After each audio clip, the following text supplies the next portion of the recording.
1% 부자의 법칙, 균형의 법칙에 대해서 한번 보겠습니다. 세상을 움직이는 중요한 진리 가운데 균형의 법칙이라는 것이 있다라고 이야기합니다. 그래서 이 말이 뭐냐면 쓰임이 다한 지혜를 내가 만약에 가지고 있다면 그것을 나누어 줘라라고 이야기하고 있거든요. 쓰임이 다한 지혜는 나누는 게 답이다. 쓰임이 다한 지혜를 움켜쥐고 있는 건 빈곤한 사람의 욕심과 다르지 않다. 빈곤한 마음을 지니고 살면 반드시 가난해진다. 의미 없는 것들을 내려놓지 못하면 그 무게 때문에 가난의 늪에 빠져든다라고 이야기합니다. 그래서 내가 어떤 실물적이든 내가 어떤 분야에 있어서 노하우를 가지고 있다면 그거를 나누어 줘라라고 이야기하고 있습니다. 그렇게 다른 사람을 가르치고 나면 신기하게도 지혜를 나누어 준 사람에게 이익이 더 생긴다. 쓰임이 다한 지혜를 타인과 나눈 보답의 셈이다라고 이야기하고 있고, 이것 또한 우주에 성공하는 법칙 중에 하나다라고 이야기하고 있습니다. 다한 지혜는 나누는 게 답이다. 쓰임이 다한 지혜를 움켜쥐고 있는 건 빈곤한 사람의 욕심과 다르지 않다. 빈곤한 마음을 지니고 살면 반드시 가난해진다. 그래서 이 사람은 우리가 부자라고 했을 때 마음이 부자인가 마음이 가난한가에 대해서도 이야기하고 있거든요. 정말 매력적인 말입니다. 의미 없는 것들을 내려놓지 못하면 그 무게 때문에 가난의 늪에 빠져든다라고 이야기하고 있죠. 그 다음에 마사시다 고노스케가 책을 쓰는 이유는 바로 균형의 법칙을 잘 알고 있기 때문이다. 그는 책을 통해서 비즈니스 노하우, 행복해지는 법 등을 전하고자 애썼다. 그래서 지금보다 높은 수준에 다다르고 싶다면 아는 것을 주변에 나누어 주자라고 이야기하고 있습니다. 그래서 비법을 간직한 채 혼자만 앞서가겠다는 얄팍한 생각은 그런 생각은 지금의 수준에서 벗어나지 못한다. 그래서 지금의 수준보다 한 단계 업 되고 싶다라면 반드시 내가 알고 있는 지혜를 나누자라고 이야기하고 있습니다. 이 사람은 세무서는 복의 신이다라고 이야기하는데 세금에도 균형의 법칙이 적용된다라고 이야기하고 있습니다. 사업이 잘 되니까 세무서가 주목하고 세무서 직원이 찾아오면 사업은 자연스레 번창한다. 사업을 하는 이들에게 세무서는 복의 신과 마찬가지다. 그래서 세무서 직원이 만약에 찾아오지 않는다면 그 회사는 문을 닫게 될 것이다 라고 이야기하고 있거든요. 그래서 이 사람은 사업을 할 때 좋아 세금 한번 팍팍 내보자고 이렇게 하면서 시작하라고 이야기하고 있습니다. 사업을 하기 위해서는 잘 정비된 사회 시스템이 필요하다. 깨끗한 도로, 튼튼한 다리 같은 기반 시설은 물론이고 안전 유지를 위한 경찰관과 소방관도 필요하다. 이처럼 사회를 건강하게 지탱하는 것이 바로 세금이다. 그러니까 세금을 아까워하지 말자. 어떻게든 세금을 아껴보려고 하는 것은 하늘의 침뱉기처럼 잘못된 생각이다. 우리는 언젠가는 죽는다. 그러면 모든 것이 언젠가 죽고 나면 모든 것이 세상에 남는다. 돈을 싸들고 우리가 저 세상에 갈 수는 없다. 더 좋은 세상을 만들기 위해서 더 많은 세금을 내는 것. 이것이 모두를 위해 바람직한 일이다. 그 말했잖아요. 내가 태어나기 이전보다 더 나은 사회를 만들고 간다면 그게 바로 내가 이 세상에서 삶의 목적이다라고. 그럼에도 불구하고 세상에는 작은 이익에 눈이 멀어 세금을 내지 않으려는 사람들이 너무나 많다.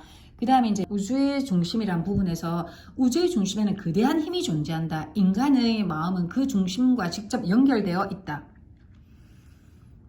그래서 뭐냐면 결국 인간은 이 우주의 한 물질 한 부분이잖아요. 그죠? 만약 모르는 게 있다면 우주의 중심에서 그 지혜를 구하면 된다. 해결하고 싶은 문제가 있을 때도 마찬가지다. 갑자기 어떤 아이디어가 떠오른다면 그것 또한 우주의 중심에서 전해져 온 것이다. 그 우주의 중심에는 이끌림의 법칙, 그 자석의 법칙이라고 나오는데요. 가끔 자신의 능력치를 웃도는 문제가 터질 때가 있다. 좀처럼 해결책이 떠오르지 않는다면 생각을 유지한 채 기다려보세요. 문득 대답이 다가올 거다. 회사 일도 마찬가지다. 머릿속으로 무언가를 생각하고 있으면 외부 세계에서 반드시 해답이 찾아온다. 바로 이것이 이끌림의 법칙이고 우주가 내려놓는 답이다라고 이야기하고 있습니다. 아무리 끙끙대도 아이디어가 떠오르지 않을 때는 그 문제를 머릿속에 담아두세요. 좋은 아이디어를 지닌 사람이 곧 당신을 찾아갈 테다.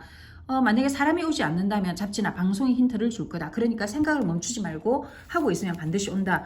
그 다음에 아낌없이 나누는 지혜. 그래서 이제 제가 마음에 와닿았던 거는 내가 필요한 것은 세상 어딘가에는 반드시 존재한다. 그래서 내가 우주에 속해 있다라는 걸 알아야 된다라는 거예요. 인간은 그냥 인간일 뿐이고 삶은 받아들이는 것의 문제이고 이 우주를 움직이는 하나님이 계시다. 절대자가 있다라는 것을 인정하고 우주의 법칙대로 살아간다면 인생은 살만하다라고 이야기하는 겁니다. 그 다음에 옷을 살 때는 밝은 색으로 사라고 이야기하고 있는데 이분이 이제 이 책에서 계속 말하고 목소리의 중요성에 대해서 이야기했잖아요. 말은 긍정적인 말을 해야 되고 목소리는 약간 크게 항상 부정적인 말을 하지 말고 좋은 말을 하자라고 이야기했고 그 다음에 이제 하는 게 뭐냐면 이분은 색깔입니다. 사고방식이나 행동이 색을 통해 드러나기 때문이다. 그래서 돈이 없어서 곤란한 사람들은 색에 대한 취향이 비슷하다. 갈색, 베이지, 회색 이렇게 칙칙한 색에만 눈에 간다고 합니다. 그래서 멋을 위해 이런 색을 고를 수도 있지만 칙칙한 옷이나 소품에만 매달린다면 결국은 칙칙한 인생을 보내게 된다. 어두운 색은 어두운 생각을 불러오기 마련이다. 그래서 색깔은 그 사람의 현재 모습을 잘 알려준다. 왜 그런 색을 샀느냐고 물으면 가격이 저렴해서 구입했을 뿐이라고 쉽게 대답하지만 진실은 그렇지 않다. 삶이 어두우니까 저절로 그런 색깔에 눈길이 머문거려요. 그래서 삶이 여유로울 땐 화려한 색을 입지만 힘겨울 땐 어두운 색을 사는 사람이 있다.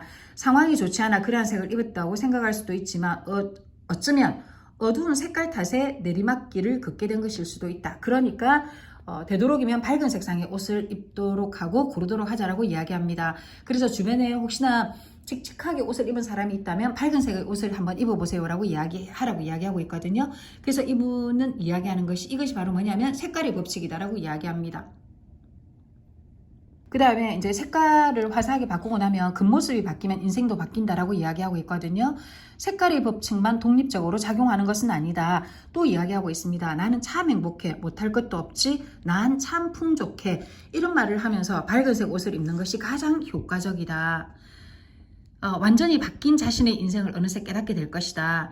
그 다음에 화사한 옷을 입고 행동도 바뀌고 그러면 주변의 시선도 달라진다. 겉모습에는 인생을 바꾸는 강력한 힘이 있다. 그래서 왜 이제 제가 보니까 인사나 유명한 사람들이나 영업하시는 분들이 화려하게 겉모습을 지정하는지 알겠더라고요. 이제 3장의 그 요약입니다. 3장의 요약은 부자가 되는 법을 주변 사람들에게 알려주자. 세무서 직원들은 돈을 잘 버는 사람에게만 다가간다. 유쾌하게 돈을 벌고 즐겁게 세금을 내자. 그 다음에 내가 필요로 하는 법칙은 이 세상 어딘가에 반드시 존재한다.